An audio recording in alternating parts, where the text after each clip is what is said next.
بسم الله الرحمن الرحيم. الحمد لله كما ينبغي الجلال وجهه وعظيم سلطانه، والصلاة والسلام على نبينا محمد وآله. أما بعد، جيان गुज़ारिश हूंदी आहे दोस्तनि खे सदाईं त दुरूद सलाम असांजे नबी हबीब जो सल्लल्लाहु अलैहि वसल्लम सदाईं ज़बान ते हुजे। ऐं हीअ असांजो आहे तअम्मुलात अल क़ुरआनिया, क़ुरान जो तअम्मुलात। ऐं हीअ जेको हिसो आहे असांजो 223 आहे। ख़ैर सां अलाह साईं क़बूल करे, ख़ालिस नियत ॾिए। ऐं हीअ तअम्मुलात असीं छो था कयूं क़ुरान खे? छो त क़ुरान असीं सभु को पढ़े थो। हर मुस्लमान, मां सम्झां थो को मुस्लमान न आहे जेको क़ुरान कोन थो पढ़े। सभु क़ुरान इंसान को सभु को पढ़े थो, पर सम्झे कोन थो। ईअं सम्झ त 95 माण्हू जेके 100 मां क़ुरान पढ़नि था पर सम्झनि कोन था। इहा मुसीबत आहे हिकिड़ी। तॾहिं इंसान जेको अलाह खां परे थी वियो, सुन्नत खां परे थी वियो, शिरक ऐं बिदअत में सफ़ा घुसिजी वियो ऐं फासी वियो ऐं शैताननि जे रस्तनि में अची वियो। छाजे लाइ? छो जो असीं क़ुरान कोन था पढ़ूं। ऐं अलाह ताला असांखे क़ुरान में हर जॻह ते चए बि थो, काफ़ी जॻहनि ते अलाह ताला असांखे हुकुम करे थो। अलाह ताला चए थो अफ़ला यतदब्बरून अल क़ुरान, छो नथा हिन क़ुरान खे पढ़नि ऐं सम्झनि ऐं तदब्बुर कनि।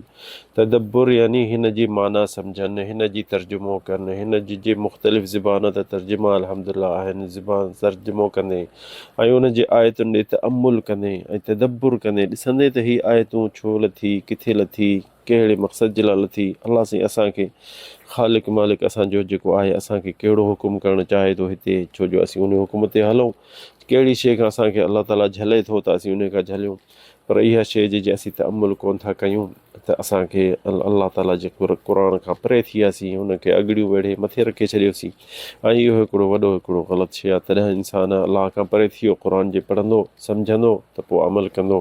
अॼु जेके असांखे सूरत नूर में अञा आहे, इनशाअल्लाह हीअ आख़िरी आहे त वधीक कोन था हिन मसइले में हलूं। अञा जेकी आहे उम्मुल मुमिनीन आइशा जी बराअत, जेके हादिसतल इफ़्क जेकी आहे, हीअ 25 आयत आहे, 25-26 ताईं एसि ताईं हिकिड़ी आयत जेकी आहे इहा पढ़ूं था। पोइ वरी इनशाअल्लाह अॻिते जीअं हलंदासीं दर्सनि में हलंदासीं।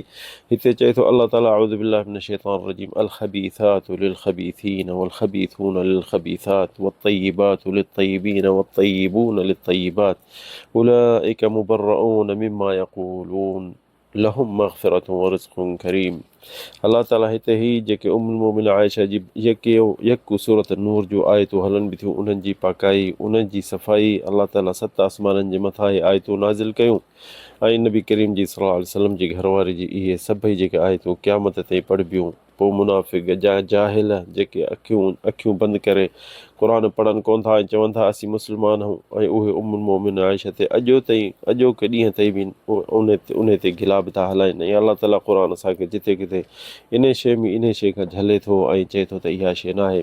हीअ आयत जेकी आहे जेके मथां जेके बि आयतूं आयूं सभु उम्मुल मोमिन आयशा जे बारे में। ऐं हीअ बि आयूं अल ख़बीसातु लिल ख़बीसीन। घणा माण्हू सम्झनि था त इहे जेके आम लफ़्ज़ जेको माण्हू ॾिसंदो चवंदो त ख़बीस औरत ख़बीस मर्द जे लाइ हूंदी, पर हीअ क़ुरान जो तर्जुमो जे इंसान तफ़सीर जेके पढ़ंदा या तअम्मुल कंदा त उहे सम्झी वेंदा। ऐं इहो ईअं सम्झ त 99% माण्हुनि खे इहा सम्झ आहे त ख़बीसातु लिल ख़बीसीन यानी ख़बीस औरतूं ख़बीस मर्दनि जे लाइ।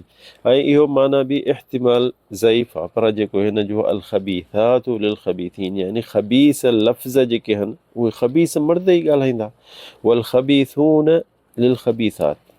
ऐं जेके ख़बीस जेके लफ़्ज़ आहिनि उहे ख़बीस औरतूं बि उहे लफ़्ज़ इस्तेमालु कंदियूं। तय्यिबातु लित तय्यिबीन, ऐं जेके सुठा लफ़्ज़ हूंदा उहे सुठनि माण्हुनि जे लाइ हूंदा। वत्तय्यिबून लित तय्यिबात, ऐं इहो ईअं अलाह ताला असांखे सिफ़तूं ॿुधाईंदो वञे त जेके सुठा माण्हू हूंदा, सुठा लफ़्ज़ ॻाल्हाईंदा, सुठा उन्हनि जा अमल हूंदा।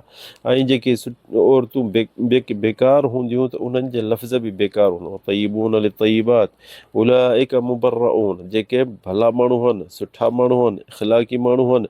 उलाइका अॻिते ही आयत अॻे जेको हीअ उलाइका मुबर्रऊन मिम्मा यक़ूलून, हीअ लफ़्ज़ जेको आहे अॻे लफ़्ज़नि खे सभिनि जो तर्जुमो थो करे ऐं तफ़सीर थो करे। उलाइका मुबर्रऊन मिम्मा यक़ूलून, उहे आहिनि पाक उन लफ़्ज़नि खां जेके भला माण्हू हूंदा मोमिन हूंदा उहे कॾहिं गंदियूं ॻाल्हियूं न कढंदा, न किनियूं ॻाल्हियूं कढंदा, न किना लफ़्ज़, न किना ॻारियूं कोन हुननि खे ईंदियूं। छो जो हू भला आहिनि, अलाह से हुननि जी ज़ुबान हुननि जो वात पाक करे छॾियो आहे, दिलि साफ़ु करे छॾी आहे। इहो छो अलाह सही ते चए थो उलाइका मुबर्रऊन, उहे उन्हनि शयुनि खां पाक आहिनि, मिम्मा यक़ूलून, जेके चवनि था त ही ख़बीसन। इते इन उलमा चवनि था त जेके मुनाफ़िक़नि चयो त उम्मुल मोमिन आयशा बुराई में पई, तौबा अलाह सी माफ़ करे, त ही अलाह ताला हिते चए थो उलाइका मुबर्रऊन, उहे त पाक आहिनि इन शइ खां। लहुम, ऐं जेके पाक आहिनि, जेके उम्मुल मोमिन आयशा ऐं सहाबा जेके हुआ, उलाइका लहुम मग़फ़िरतुन व रिज़्क़ुन करीम, अलाह से उन्हनि खे मग़फ़िरत बि फ़रमाईंदो ऐं रोज़ी बि ॾींदो। जीअं अबू बकर हो, उनजी माउ उम्मुल मोमिन आयशा, जा जेके सहाबी पंहिंजे वात खे बंदि करे वेही रहिया, जॾहिं इन्हनि गिला ॿुधी त हुननि चयो त असांजो इन शइ में न वञे। जीअं नबी जूं घर वारियूं ॿियूं बि हुयूं, उन्हनि बि चयो त असीं छो अहिड़नि गिलानि में जा अहिड़ियुनि ॻाल्हियूं शुरू कयूं, छो जेके शइ असीं न ॾिठी न हुआसीं छो चयूं। त ॾिसो न, ही हिकिड़ी सॼो अलाह ताला असांखे क़ुर में छो थो चए अल ख़बीसातु लिल ख़बीसीन, ख़बीस लफ़्ज़ जेके औरतूं जेके ख़बीस लफ़्ज़ जेके हूंदा, उहे ख़बीस मर्द जेके हूंदा उहे हुननि जी ज़ुबान ते सदाईं हूंदा। इहे जेके भला भला माण्हू हूंदा उहे भलियूं भलियूं ॻाल्हियूं कंदियूं, जेके वॾा हूंदा, वॾी मंज़िल ते हूंदा, वॾे इख़लाक़ ते हूंदा, उहे जेके छा हूंदा, तय्यिबून लित्तय्यिबात, उहे लफ़्ज़ भला भला ॻाल्हाईंदा, इख़लाक़ी लफ़्ज़ ॻाल्हाईंदा, ऐं हू किनियूं ॻाल्हियूं किरियल ॻाल्हियूं कॾहिं बि हू वेझे उन्हनि जे वेझे न ईंदा। जीअं असां काफ़ी असीं तव्हां ॾिठो हूंदो त किथे बि वेहंदा आहिनि माण्हू के वॾेरा हूंदा आहिनि या सरदार हूंदा आहिनि, त उहे उन्हनि जूं ॻाल्हियूं छा हूंदियूं आहिनि, वॾियूं वॾियूं ॻाल्हियूं हूंदियूं आहिनि ऐं नंढियुनि ॻाल्हियुनि जे वेझे कोन वेंदा आहिनि। छो हुन पंहिंजो इख़लाक़ तरबियत पंहिंजी करे छॾी इन शयुनि ते, सुठियुनि ॻाल्हियुनि ते, भलियुनि ॻाल्हियुनि ते, ऐं जेके सुठा लफ़्ज़ इख़्तियार, जीअं इंसानु बाग़ में वञी को सुठो गुल ॻोल्हींदो आहे, ईअं लफ़्ज़ सुठा ॻोल्हे ऐं उते उन कहिड़े माण्हू ते बि तोहमत हणी हूंदी या का शइ ग़लति हूंदी त उन खे असां ख़ुदि वेहंदा आहियूं फ़ैसिलनि में उते, त उहे जेके वॾेरा सुलझियल माण्हू जंहिं चवनि असां वटि सिंध में चवंदा आहिनि, कंहिंखे बि न ॻाल्हाईंदा आहिनि त बि उन खे लफ़्ज़ सुठा करे ॻाल्हाईंदा आहिनि, अहिड़ा किना लफ़्ज़ न निकिरंदा, ऐं हुननि मां ॻाल्हाइण बि सुठो निकिरंदो, हू अॻियों बि सम्झी वेंदो त भई मूं ते नाराज़ आहे ऐं मूंखे सम्झाइणु चाहे थो, ऐं पर किनो लफ़्ज़ कॾहिं जा गार या अहिड़ी शइ जेकी तोहमत या अहिड़ी, हुननि सुठनि माण्हुनि मां सुठा ई लफ़्ज़ निकिरनि, तंहिंजे करे अलाह साईं हिते चए थो अल ख़बीसातु लिल ख़बीसीन, जेके ख़बीस लफ़्ज़ आहिनि उहे ख़बीस मर्द ई ॻाल्हाईंदा न, वल ख़बीसून लिल ख़बीसात, ऐं जेके किनियूं ॻाल्हियूं आहिनि उहे किननि माण्हुनि मां निकिरंदा, व तय्यिबात लित्तय्यिबीन, ऐं जेके सुठा लफ़्ज़ भला लफ़्ज़ इख़्तियार करे सुठा लफ़्ज़, कंहिंसां वधीक तेज़ बि ॻाल्हाइणो हूंदो त बि सुठो लफ़्ज़ करे हुनखे सम्झाईंदा ऐं हुनखे अहिड़ो लफ़्ज़ ॿुधाईंदा जो हुन जे दिलि में ॾुख बि घणो न थिए ऐं सम्झी बि वञे। व तय्यिबून लित्तय्यिबात, ऐं जेके सुठा लफ़्ज़ हूंदा सुठनि औरतुनि जे लाइ बि हूंदा, इहे जेके हिननि में अलाह ताला असांखे हिते क़ुर में असांखे सम्झाए थो त सुठो ॻाल्हायो, सुठो सिखो, ऐं जेके ख़बीस माण्हू जेके उम्मुल मोमिनीन आयशा ते ॻाल्हाइनि पिया उहे ख़बीस आहिनि, तॾहिं त अहिड़ियूं ख़बीसुनि ॻाल्हियुनि में अचे पिया जेके न ॾिसियो न वाइसियो ऐं गिलामी ॻाल्हियूं कनि था ऐं बुराइनि में, ऐं कंहिंजी अबू बकर जी धीउ आहे, नबी करीम जी घर वारी आहे, सभु मोमिननि जी अमड़ आहे, उन जे बारे में था ही गिला कनि ऐं बुराइनि जूं ॻाल्हियूं कनि, छो जो हे ख़बीसात, ही ख़बीस लफ़्ज़ आहिनि त ख़बीस मर्दनि मां निकिरंदा न, सुठनि मर्दनि मां, भलनि मर्दनि मां, इख़्लाक़ी मर्दनि मां त कोन निकिरंदा। तंहिंजे करे अलाह साईं हिते चयो जेके भला मर्द हूंदा तय्यिबून लित्तय्यिबात उलाइका मुबर्रऊन मिम्मा यक़ूलून, जेके भला भला माण्हू आहिनि उहे त पाक आहिनि इन्हनि ॻाल्हाइण खां ऐं इन्हनि लफ़्ज़नि खां, जीअं उम्मुल मोमिनीन आयशा जा सहाबा जेके ॿिया बची विया जंहिं न ॻाल्हायो इन हादिसतुल इफ़्क में ऐं बुराई में न ॻाल्हायो, त अलाह साईं चए थो उलाइका लहुम मग़फ़िरतुन व रिज़्क़ुन करीम, जेको पंहिंजे पाण ते कंट्रोल करे वेठा ऐं इन ॻाल्हियुनि में लही न पिया, इन गिलामी शुरू न थी आहे, त अलाह साईं चए थो उन्हनि जे लाइ मग़फ़िरत बि आहे ऐं व रिज़्क़ुन करीम, ऐं उन्हनि खे रोज़ी बि ॾींदो अलाह साईं भलो। पर ॾिसो न इंसान खे अलाह ताला क़ुर में छा थो सेखारे ऐं कहिड़ी शइ छॾी अथसि ऐं न सेखारी अथसि, हर भलाई असांखे सेखारे थो, अलाह ताला असांखे अदब सेखारे थो, इख़्लाक़ सेखारे थो, ऐं इंसान खे चए थो त तूं मथे थी हेठि न किर, जीअं इंसानु सुठो ॻाल्हाईंदो, अख़लाक सां ॻाल्हाईंदो, अदब सां ॻाल्हाईंदो त उहो तीअं मथे ई मथे हूंदो। तंहिंजे करे ऐं जेके माण्हू किना थी लफ़्ज़ सिखंदा, गारियूं सिखंदा, ऐं किना लफ़्ज़ जिथे वेहंदा त गार छिके हणंदा माण्हुनि खे, उहे किरियल माण्हू आहिनि। किरियल माण्हू आहिनि। खणी पंहिंजे पाण खे दिलेर सम्झनि, पंहिंजे पाण खे ॾिंगा सम्झनि, पंहिंजे पाण खे ताक़त वारा सम्झनि, पर ही जेके सुठल माण्हू, लिखियल पढ़ियल माण्हुनि जे नज़र में किरियल माण्हू आहिनि। ऐं अलाह ताला जे नज़र में किरियल आहे, छो जो हिते चए थो अल ख़बीसातु लिल ख़बीसीन, ख़बीस जेके लफ़्ज़ हूंदा ख़बीस मर्दनि में निकिरंदा। कॾहिं ॾिठो को मौलवी जा आलिम वेही जा दाई ऐं गिलाउनि में शुरू थी वञनि, या किन लफ़्ज़नि में, जा जेके किना सुठा लफ़्ज़ न आहिनि उहे वेही शुरू कनि ऐं उहे ॻाल्हियूं कनि। न, उन्हनि जे विच में वेंदे त रुॻो भलियूं भलियूं ॻाल्हियूं ॿुधाईंदा हुआ, सभिनि जी भलायूं कंदा, क़ुर जा तफ़सीर जा, नबी जो सहाबियुनि जूं ॻाल्हियूं ॿुधाईंदा। छाजे लाइ?